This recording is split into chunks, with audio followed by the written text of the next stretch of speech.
बिस्मिल्लाहिर्रहमानिर्रहीम। अस्सलाम वालेकुम नाज़रीन, मैं हूं आपका होस्ट अहमद फवाद। आज तारीख है 2 अगस्त और दिन है हफ्ते का। 3 खबरें आज की व्लॉग में आपके साथ शेयर करेंगे जी। पहली बड़ी ब्रेकिंग न्यूज़ तो ये है कि एस्टेब्लिशमेंट शहबाज शरीफ से नाखुश है और बहुत जल्द शहबाज का जो तख्त है वो उलटने जा रहा है। मोहसिन नकवी ने कुछ खुफिया मुलाकातें शुरू कर दी हैं और अपने दिल में वज़ीर-ए-आज़म बनने की जो ख्वाहिश वो लिए बैठे हैं, इसके लिए तैयारियां भी शुरू की जा चुकी हैं। कुछ एक्सक्लूसिव डिटेल्स आपके साथ में शेयर करूंगा जी कि क्या मामला चल रहे हैं। दूसरी तरफ अमेरिका से भी इस रजीम पर मुसलसल जो दबाव है वो बढ़ता जा रहा है। एक और स्टेटमेंट अमेरिका की तरफ से सामने आई है और इमरान खान साहब के जो बेटे हैं, जिन्होंने पहले अमेरिका का दौरा किया और अब एक और बड़ी पेशरफ्त उनकी जानिब से की गई है, इस पर भी कुछ तफसीलात आपके साथ शेयर करूंगा जी कि इमरान खान साहब के जो बेटे हैं वो ना सिर्फ पाकिस्तान आ रहे हैं बल्कि मुसलसल जो दबाव है वो बढ़ाते जा रहे हैं। और आखिर में आपको बताऊंगा कि चीफ जस्टिस याहिया अफरीदी जो हैं, उन्हें एक बड़ी सुबकी का जो सामना है वो हुआ है।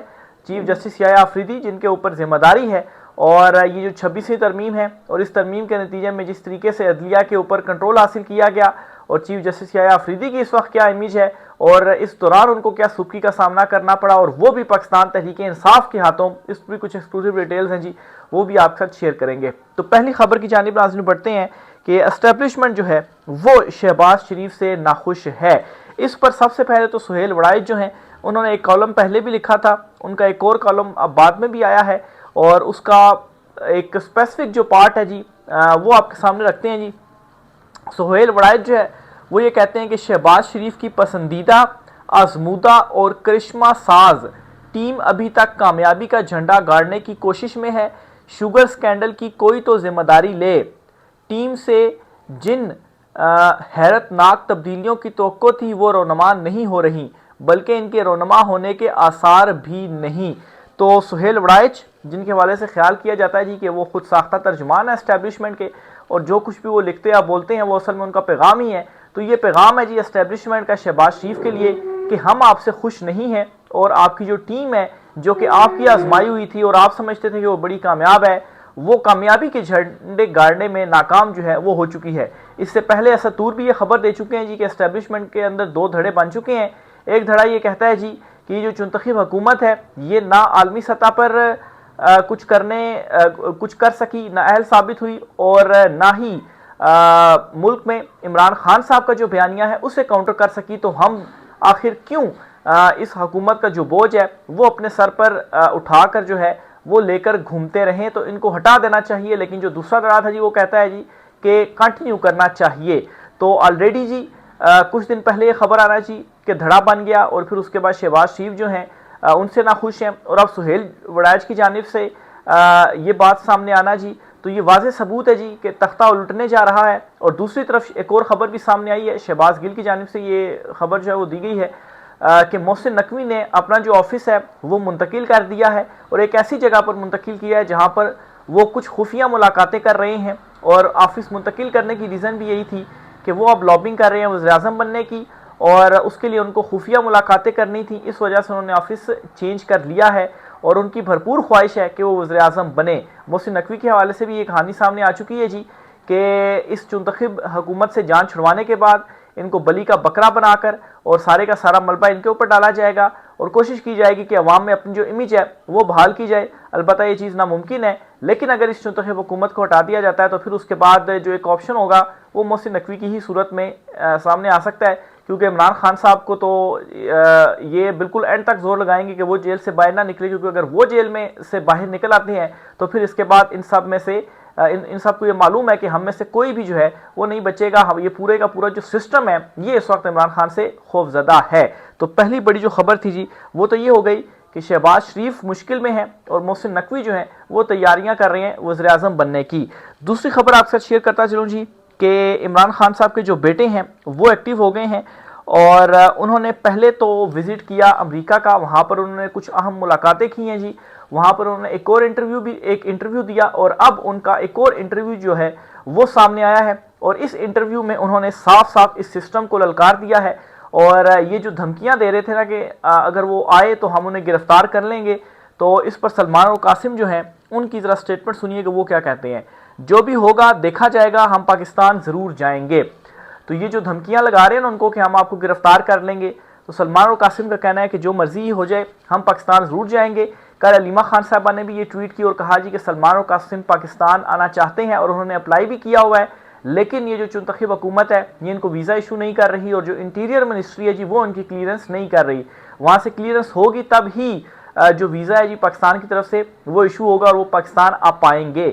और इस चुनतखब रजीम को मालूम है कि अगर वो पाकिस्तान आ जाते हैं और ऐसे वक्त में कि जब इमरान खान साहब ने तहरीक का ऐलान किया होगा 5 अगस्त को, तो अगर ये तहरीक में शामिल होते हैं दोनों बेटे या नहीं होते, फिर भी इनका इस्तकबाल इतना बड़ा होगा, अडियाला जेल लोग इनके साथ जाएंगे और ऊपर से तहरीक भी होगी, तो इनका इस्तकबाल ही तहरीक में तब्दील हो जाएगा। तो ये इस वजह से खौफजदा है और इनको पाकिस्तान का आने का अभी तक जो क्लियरेंस है वो नहीं दी जा रही। दूसरी तरफ इनकी मुनाफकत देखें कि जब वो पाकिस्तान मतलब है कि इमरान खान साहब तो 2 साल से जेल में है, इस दौरान ये पहली मरतबा हुआ है कि सलमान और कासिम ने उनका ये मामला सामने आया है कि वो पाकिस्तान आना चाहते हैं। तो पहले ये कहते थे जी कि इमरान खान लोगों के बच्चों को सड़कों के ऊपर लेकर आता है, अपने बच्चों को लेकर आए, तो अपने बच्चे जब इमरान खान के आ रहे हैं तो आप जो है वो डर के मारे, खौफ के मारे उनको वीज़ा जो है वही इशू नहीं कर रहे। और पहले तो आप धमकियां लगा रहे थे जी कि वो आएंगे उनको गिरफ्तार कर लिया जाएगा। तो इस पर सलमान और कासिम खान का ये स्टेटमेंट आया जी कि जो भी होगा देखा जाएगा, हम पाकिस्तान ज़रूर आएंगे। इसके साथ ही जी उन्होंने मजीद भी कुछ जो गुफ्तगू है वो इस इंटरव्यू में की है और इसमें ये कहते हैं कि हम चाहते हैं बरतानिया और अमरीका के सियासतदान इस पर बात करें, आवाज़ उठाएं, वहाँ इंसानी हकूक़ की खिलाफ वर्जियों के बारे में। ये सिर्फ एक इंसानी हकूक़ का मसला नहीं, ये एक जमहूरी मसला है। पाकिस्तान के लोगों ने वोट दिया, वो सबसे ज़्यादा मकबूल उम्मीदवार थे। पाकिस्तान में 250 मिलियन लोग मुस्तहिक थे, उनकी आवाज़ सुनी जाए। ये जो है वो कासिम खान ने कहा। फिर मज़ीद इंटरव्यू में कहा गया कि हमें हुकूमत पाकिस्तान के कुछ लोगों की तरफ से ख़बरदार किया गया है कि अगर हम पाकिस्तान पहुँचे तो हमें गिरफ़्तार किया जाएगा। हम सिर्फ अपने वालिद से मिलना चाहते हैं, हम पुरअज़्म हैं कि इन्हें जेल से निकाल कर रहेंगे।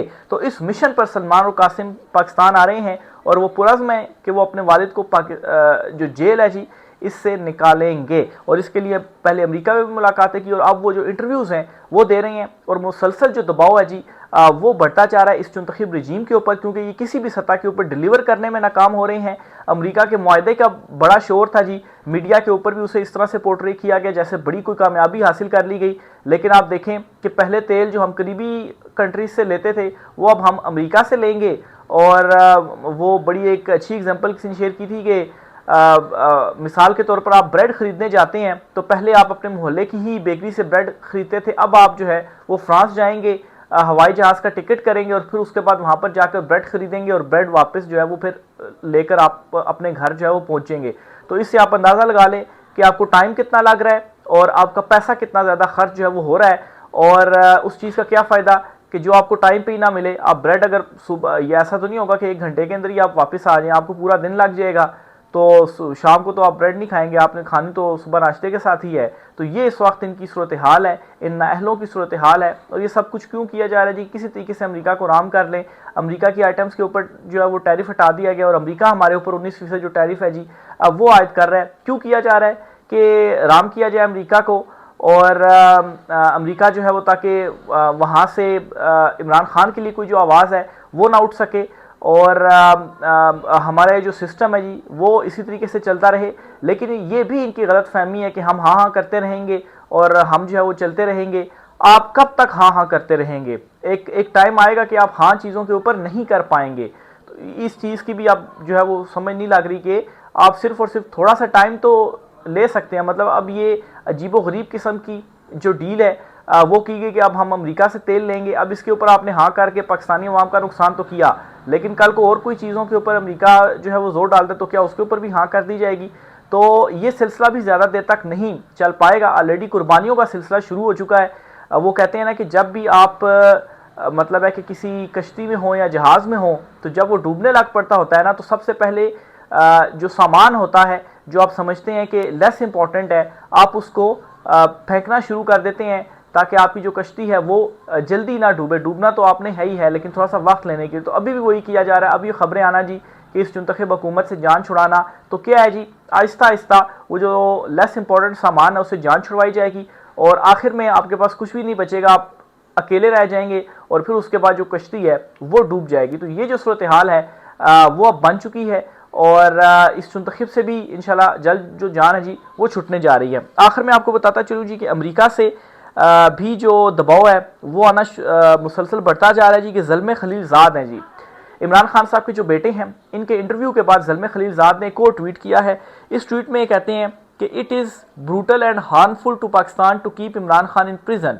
It is shameful and totally unjustified not to allow him to talk to his sons.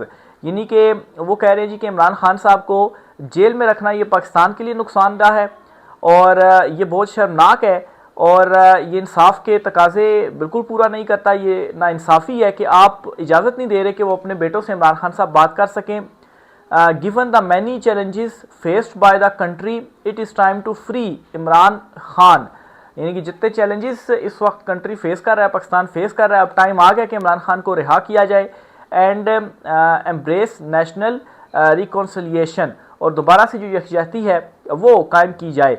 तो बहरहाल जी ज़ल्मे खलीलज़ाद मुसलसल इमरान खान साहब के हक़ में जो ट्वीट्स हैं जी वो कर रहे हैं, फ्री इमरान खान का टैग भी यूज़ कर रहे हैं। रिचर्ड ग्रैनेल जो खामोश थे उन्होंने भी फ्री इमरान खान के टैग के साथ जो ट्वीट है वो की, जो विल्सन जो हैं वो भी कर रहे हैं। ट्रंप ने भी जो बात है वो की, आर्मी चीफ आसिम मुनीर साहब से जो मुलाकात हुई कि इमरान खान साहब का जो मसला है वो हल किया जाए। और जो ये समझा जा रहा था और बज़ाहिर इस डील के बाद भी ये तासुर देने की कोशिश की गई कि बड़ी कोई सपोर्ट जो है वो हमें अमेरिका से हासिल हो गई है, लेकिन जो अमेरिका की तरफ से ये मुआहदे वाली बात सामने आई है ये साफ जाहिर करती है कि आपको कोई जो सपोर्ट है वो नहीं मिल रही और बहुत जल्द आपका जो खात्मा है जी वो भी होगा। और ट्रंप आपको याद होगा एलन मस्क मतलब कितना करीबी ट्रंप का वो दोस्त था। इवन के ट्रंप की जो इलेक्शन कंपेन थी वहाँ पर भी ये सीन था कि मीडिया चैनल्स के ऊपर उसकी जो कंपेन थी वो उस तरह से नहीं चल पा रही थी, लेकिन सोशल मीडिया के थ्रू जो कंपेन थी वो ट्रंप की चली, ट्विटर के ऊपर सारी जो कंपेन थी वो ट्रंप की चली। लेकिन आखिर में क्या हुआ कि ट्रंप ने उसको भी साइड लाइन जो है वो कर दिया। तो ट्रंप इसी किस्म की शख्सियत है और अभी पाकिस्तान के साथ जो कुछ स्टेटमेंट्स ट्रंप की जानिब से सामने आ रही हैं वो सिर्फ स्टेटमेंट्स की हद तक ही हैं, प्रैक्टिकली कुछ नहीं हो रहा। और उसकी रीज़न भी आपको बताता चलूँ, इस वक्त अमेरिका जो है वो, अगर हम आलमी मंजरनामे के ऊपर थोड़ा गौर करें, अमेरिका भारत के साथ एक जो डील है वो चाहता है और चाहता है कि भारत रूस से जो तेल है वो ना खरीदे, और इसके लिए ट्रंप भारत के ऊपर दबाव डाल रहा है और वो दबाव डाल रहा है पाकिस्तान के थ्रू, यानी कि पाकिस्तान के हक पे स्टेटमेंट्स देकर। अब ट्रंप को ये मालूम है कि मोदी और जो उसके सपोर्टर्स हैं वो पाकिस्तान मुखालिफ कितना ज़्यादा हैं। और इवन कि आप देखें कि क्रिकेट जो एक जो चैम्पियंस, वर्ल्ड चैम्पियंस जो हैं उनका जो मैच हो रहा तो भारत जो है वो पाकिस्तान से मैच ही नहीं खेल रहा, बाइकाट जो है वो कर रहा है। तो इतनी ज़्यादा वहाँ पर नफरत भी है आप कहें, और दूसरा ये कि इतने ज़्यादा वो पाकिस्तान मुखालिफ हैं। तो अब आप ये अंदाज़ा लगाएं कि जब ट्रंप ये स्टेटमेंट देगा कि एक वक्त आएगा कि भारत पाकिस्तान से तेल लेगा, तो इस पर वो जो भारत के जो सपोर्टर्स हैं, अनपढ़ जाहिल जो सपोर्टर्स हैं, उनकी तरफ से जो दबाव है वो भी मोदी के ऊपर बढ़ रहा है। तो इस वजह से ये काम किया जा रहा है कि मोदी से अपनी मर्जी की कोई जो डील है जी वो अमेरिका करना चाहता है। नहीं तो आप देखें ना कि ट्रंप ये स्टेटमेंट दे रहा है कि पाकिस्तान से भारत जो है वो तेल खरीदेगा। अब पाकिस्तान में कोई तेल के ज़खायर तो दरियाफ्त नहीं हुए कि इतना तेल पाकिस्तान के पास आ गया, भारत जो है वो पाकिस्तान से तेल खरीदेगा। तो फिर कैसे ये ट्रंप की तरफ से स्टेटमेंट दी गई? ये तो ग्राउंड रियलिटी से बिल्कुल मुनाफी स्टेटमेंट है। अब स्टेटमेंट यही समझ आ रही है कि पहले पाकिस्तान अमेरिका से तेल लेगा और फिर जो है वो भारत जो है वो पाकिस्तान से तेल लेगा। लेकिन खैर ये भी पॉसिबल नहीं है। जैसी कोई डील होनी है ट्रंप की भारत के साथ, तो उसने अभी जो टैरिफ 25% भारत के ऊपर लगाया, हो सकता है कि वो 15% कर दे और आपके ऊपर 19% टैरिफ है। अगर आप बहुत ही बड़ी कोई डील हासिल कर सके भी हैं ट्रंप से, तो 19% टैरिफ क्यों है? वो तो टैरिफ फिर 10% होना चाहिए, बल्कि आपने तो उनकी कंपनीज को टैक्स फ्री कर दिया है। तो हर तरफ से ही आपने जो है उन्हीं की जो है वो आपने जो बातें हैं वो मानी है। और एक मरतबा भारत के साथ डील होगी तो आप फिर देखेंगे कि आपको तो इसने ट्रंप ने जो है वो फिर पूछना ही नहीं है। तो ये जी खैर मामलात जो है वो चल रहे हैं। इस वाले से मज़ीद जो भी होता है आपसे चीज़ें शेयर करते रहेंगे। आज की व्लॉग से इतना ही। राय का इज़हार कीजिएगा, इजाज़त दीजिए, अल्लाह हाफिज़।